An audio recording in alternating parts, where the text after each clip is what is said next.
finished You're listening to Wolverhampton the Talking 1-1, Wolves fans' West Ham reactions 2. for the Loads of key points to get into there. Sam's 24-25 back on the Premier channel League again. season. Basically, the highlight for the key points, anything you might have missed, and obviously talk about the craziness that was the end of the game as well. A few changes to the team again. Santibona's brought back in, Totti's brought back in. Lamina's moved back to the back line again, into the defensive structure anyway. And then they brought Doherty. Well, but Doherty came again into right wing back, and Semedo was back in at right centre and half again, also right back in the hybrid role. I don't think the back line too bad to start with in terms of when they're on the ball. It's not horrendous between Doherty and Semedo on that right hand side. There's something potentially there. I think Doherty actually played really well in terms of linking the play. Obviously scored a really good goal.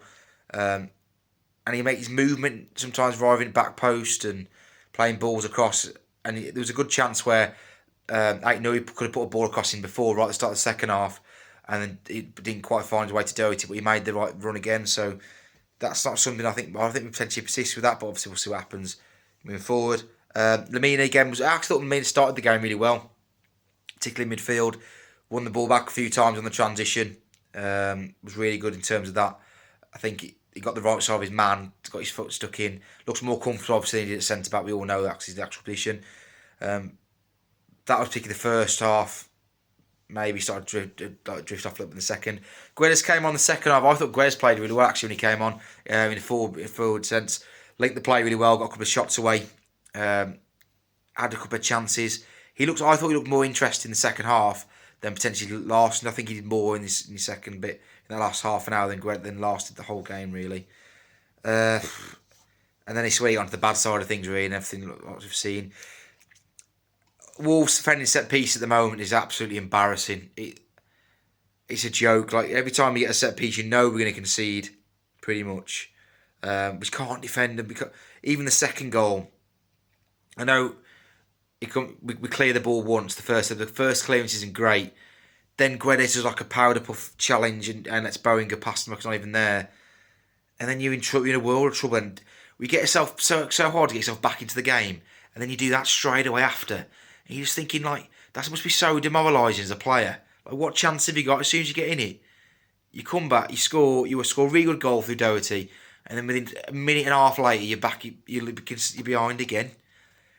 And then it just fell. I felt sorry for Gary O'Neill on the sideline really. He looks like a broken man. It's time for him to go now. We've been saying this for ages. And then I think it just showed at the end as well. It was embarrassing. I've been saying this a while ago. I said this a couple of weeks ago actually, about Lamina being captain. I don't think he's captain material. And I think it showed it right at the end. He's hit complete head loss, arguing West Ham players, scrapping with Jared Bowen. And the most embarrassing thing I've ever seen as a Wolves. I've been following Wolves now my whole life now, and this is probably the most embarrassing. I've never seen a Wolves player get into an altercation with the coach or assistant manager in Sean Day. I've never seen that ever. That must speak volumes. I'd love to be a fly on the wall now in that dressing room at the end of the game today. See what happened in there. I mean, that would be put that on Amazon Prime. That would be fantastic on your Wolves All or Nothing. There's going to be some words being said there. Judging by Gary O'Neill's reaction at the end, it looked like he had no control over his players, no control over his own staff really. He's got to go now. Surely he has to go now. There's no way he can be in a job. Ipswich is massive on Saturday, absolutely massive. And you just know Wolves are going to lose because I've seen Ipswich past few games now, and Ipswich actually look decent. You just know Wolves are going to lose that game, and you just think, can we bounce back from this? The next appointment is massive. It has to come in now. I think all the stuff at the end of the game will have helped Gary O'Neill's situation as well. Well, I'll catch you on the next one. Obviously, we're back at home again on Saturday. Hopefully, I'm back on here again to do some more views, maybe a new manager potentially. And I'll catch you on the next one. Cheers. So, West Ham 2, Wolves 0. Another week, another Wolves defeat. Just kind of same old Wolves really at the moment. The only positive to take from this week is it wasn't as bad as West Ham. But I'm really clutching at straws again. Just nothing. Just really no fight whatsoever in the players, and kind of looking at watching that last 8 minutes added on, 10 minutes, whatever it was. You could just kind of see the writing on the walls, and you could kind of just see the kind of the whole thing was, these players are still fighting for Gary O'Neill. He has, they're still with him 100%. But kind of that last 10 minutes, or even when their second goal went in, there was just absolutely nothing, no fight whatsoever in them players. But yeah, as I said, it was better than Everton, but it's not really saying much. It couldn't really have got much worse. I thought in the first half we was okay. We created a few chances. There was a few nice moves and stuff. Probably João Gomez had the best chance of the game in that first half. Probably should have at least got it on target. But other than that, still looked shaky from corners. Didn't concede in that first half, but still looked really shaky, and it was even. But then that second half is where the floodgates really opened, and that first goal from West Ham is just a typical Wolves goal this season. We know. Let's think. If I was Gary O'Neill, I'd be searching out their strong areas, especially from set pieces and aerially as well. And I'd probably put Thomas Souček at the very top of that, and just to leave him completely free, just straight over the top, back post, and just a looping header in, just slowest goal, and probably the easiest goal he'll ever score. It's just stupidity. It's just childish. It's a Premier League team. I mean, a professional football team should not be doing that. That is ridiculous. And we put all this blame on this set piece coach, and we're doing things like that. It's just ridiculous. But I'll give it to him. There was, since that first goal went in, we had a bit of fight. There was a strong penalty shout, which for me it was a penalty. I think they got that one completely wrong. The one of two, not just the first one in this game, but we came back. I think might even been a minute after that or something. Aït-Nouri, left hand side, a nice ball in, and Doherty with quite a difficult finish, but finishes really well. And we were straight back in the game. You think, here we go, we can get something from this game, and barely even 3 minutes later they take the lead again. I think it started from a set piece, their second goal, but yeah, after that it just kind of petered out, and there was only ever going to be one winner in the end. And just to top it off, players scrapping and fighting at the end, it's just toxic from the top to the bottom. It's just getting worse and worse, and it's been a long time since I've seen it like this. You could kind of see you can even say from Nuno. Since Nuno left, he was kind of on a downward spiral, but this is probably the worst and the lowest it's been in a long while. But yeah, where do we go from here? I don't know. I mean, I said in the last reactions, I think O'Neill should have gone a long time ago. And at this point, I already know he's going to be in charge of the Ipswich game. I already know he's going to be in charge of the Leicester game. I just know it, unless something dramatic happens in them two games. I see him being in charge of the Man United game as well on Boxing Day. I don't trust anyone at this club anymore. The chairman, the Matt Hobbs at the moment, Gary O'Neill, even some of the players. I just can't trust anyone at this football club to make a good or right decision to push Wolves forward. But we'll see what happens. 2 massive games coming up. Yeah. Hello everyone, Lane Barry here to talk about West Ham 2, Wolves 1. Surprise, surprise, we've lost again. When are we going to stop losing? Some may say. And if I was to give you an answer, I'd say I don't know. It's not even just because we're losing, it's the manner we're losing in as well.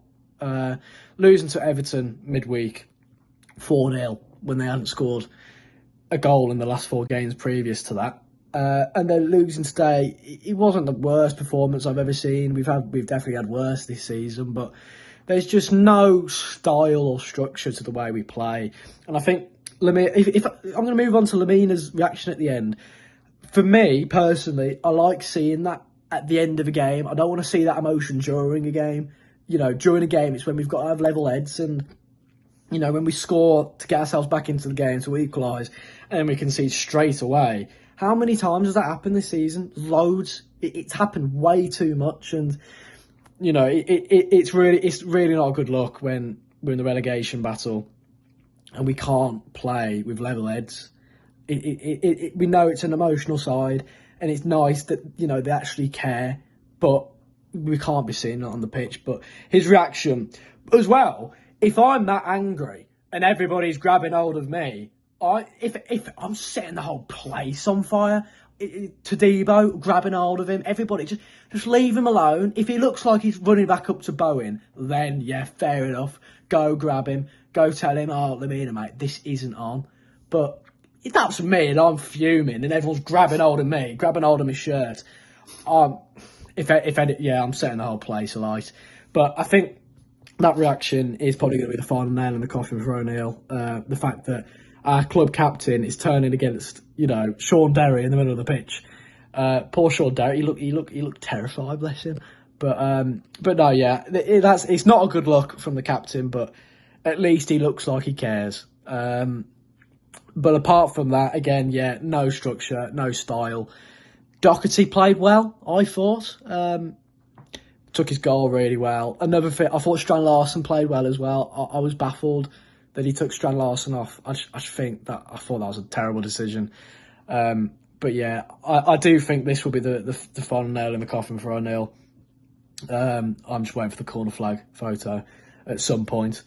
But then you know, you cast your mind to who we're going to be able to bring in, and I've seen Steve Cooper in Wolverhampton today, and it's really scared me. I was watching that game and I saw that photo on Twitter, and I just had a moment. I just sat back and reflected. I was looking at my phone and I was looking at the TV. I was looking at my phone, looking at the TV, and I really questioned: is it really worth it? Is all of this worth it? Should I just care just for us to bring somebody in who's been sacked by two Midlands clubs?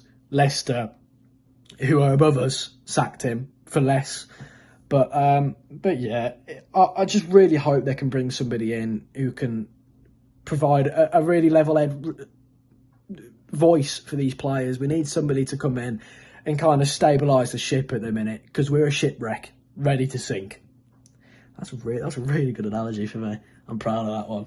Only thing proud I've been of this day. But yeah, who knows? Will we win next week? That's the question. Let's hope so. It's Ipswich at home. Will O'Neill be in the dugout? I don't know. Probably not. But anyway, up the Wolves. Well, what can you say except absolute shambles again? Same old when it comes to Wolves, isn't it, really? Can't defend corners and just can't defend in general, really. First goal, not quite sure what's going on there. You've got 4 Wolves players marking the 3 West Ham ones, and no one gets anywhere near Souček. They get themselves penned in. Looked like it was Lamina's man. Might have been Ait Nouri's. Either way, don't deal with it. Don't get near him. What they work on all week, I have no idea, because they've got nowhere near him. And again, it's another set-piece goal that we've conceded, which I think takes us to 15 for the season, which is just criminal, really. You know, I think they said the Premier League average is 4.5, and we've conceded 15, so it's just not good enough at all. Absolute shambles, really. And then we get ourselves back in the game. Lovely ball from Johnston, out to, I think, Guedes, who controls it. Lovely, plays in Ait Nouri. Good ball, unlike the one that he should have put on a plate for Doherty a bit earlier, but good ball in the box, and Doc tucks it away nicely. And you're thinking, right, 1-1, back in it. Let's push on now. You know, that'll quiet the crowd down. Let's push on and try and get something. And less than 3 minutes later, Bowen stuck it in the back of the net. And similar to the Souček one, you know he's the danger man.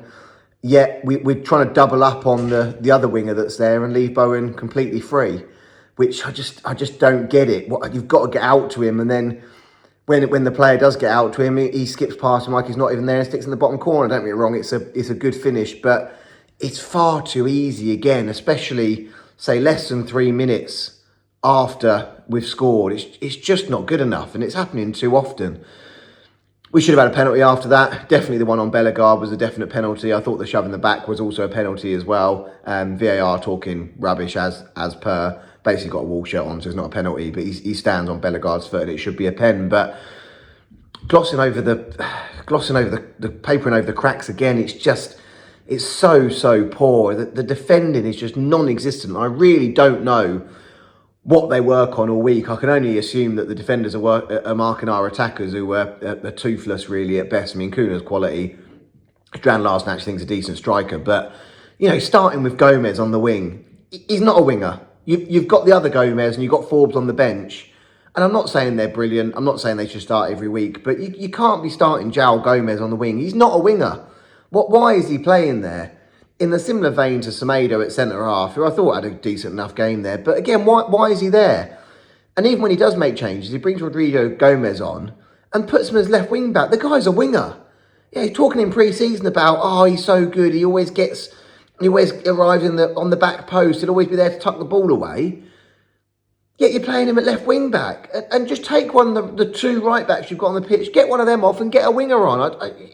He changes these players and doesn't actually change anything. But as much as the performances are on O'Neill and the tactics are on O'Neill and the set piece defending is on O'Neill, the demise of the club is fully on Fosun. And Jeff Shee in particular, but he only answers and does what he's told at the end of the day. Let's be honest, he's an employee of Fosun, nothing more, nothing less. So they've managed a steady decline of the club. And if you look at you hear the players that Gary O'Neill in his post-match press conference reel off, criminal, absolutely criminal. And I was having this chat with my dad who I was watching the game with, and you look at the players that we had in our our very first season in the Prem under Nuno when we come back up. Kuna possibly might get in that team. Even then, might not, might be on the bench. That is literally it. That is it. Nori, maybe, but Johnny was world class, let's be honest, at left back before he had his injuries. Not a single other player from that team gets in that team. None of the midfielders. I like Andre, like Gomez, like Lamina to a lesser extent as time's going on. I think he's probably maybe just one season too many, but they're not getting ahead of Neves and Moutinho in those early seasons. Not a chance. And even the back three, which at the time you thought was possibly a weak link under Nuno, don't concede the goals that Leeds lot do. Absolute shambles. And for O'Neill to sit there and say, Bueno, he's not a physical centre-half, that's why we're conceding corners. It's not even anywhere near them. None of the centre-halves are. None of the centre-halves are man-marking anyone. You've got Souček in there, just put your biggest man on him and stop him from heading the ball. But no, we go for all this zonal nonsense that hasn't worked all season. But good job we sacked the set-piece coach anyway. So, onwards and upwards. West Ham 2, Wolves 1. I'm going to keep it relatively short, to be honest. I don't really think I have much to say, apart from Gary O'Neill has got to go. It's been evident since the Brentford game. I feel like that was a really good time to transition who you had in manager, because obviously over the international you could have got in someone to stabilise the team and see how Wolves progress. But right now, with 4 points adrift, Ipswich at home next, and then after Boxing Day we have around, maybe mistaken, 8 games of just impossible. It's looking bad. It's looking really bad. Regarding the game though, we started strong, but we knew we knew that was going to happen today. My main talking point is Matheus Cunha today. I think if it was Guedes maybe that put in the performance Cunha put in today, a lot of fans would be at his throat. We are heavily influenced on Matheus Cunha's play, and he was abysmal. I'll say it. I'll put it out on Twitter. Matheus Cunha was abysmal, and due to Cunha's performance, I think we played dreadful. He was lazy, didn't crack a smile. I mean, who can in this current situation? But didn't crack a smile. Looked completely disinterested. So you have to assume something's gone on behind the scenes there with Cunha and Gary O'Neill. But it's gutting. Souček's goal was too easy. I thought Matt Doherty, proper throwback 2019 Matt Doc today. So Doc is a good little vocal point, but apart from that, dreadful. He's got to go tonight. Hey, what's going on? This is Matt from New Jersey. Just checking in on some post-match comments here. I would say my first takeaways, same old mistakes. We're giving up a header at the back post to the tallest man on the pitch. He's unmarked. It's the easiest goal once again. And, we're dead last in set pieces conceded. We're dead last in headers conceded. And it's the same old mistakes. On the same point there, we do finally equalize. And what do is concede the winning goal 2.5 minutes later, which has also been happening what seems like all season, but especially the last month or so. Another takeaway, definitely lack of confidence in the midfield. In the attack, the creativity. I thought we had some all right patterns. I thought Cunha was all right again. We had the chances, in my opinion, to score. I thought one was all right, but I thought we could have scored 2 or 3 easy. VAR useless again. I think we probably deserved at least one of those, but I'm not going to rely on them. And quite frankly, I don't even really want us being bailed out by these calls. I just don't think we deserve it right now anyway. Don't think it would have helped us much anyway. We're crying out for center backs. I think it all kind of comes back to Fosun leaving us a little bit thin there. We have Lamina losing his head at full time. He's the captain now. It just seems like the pressure is really getting to him. We have him playing out of position, just doesn't look comfortable. The attackers pre-subs didn't look comfortable at all. The subs, Guedes and Bellegarde were all right. I thought Bellegarde could have had an assist there to Guedes towards the end of the game there. Guedes, besides the goal, build-up was pretty horrible. Realistically, we need about 5 more points than Leicester in 23 matches to stay up. We'll see what happens. We'll see you guys.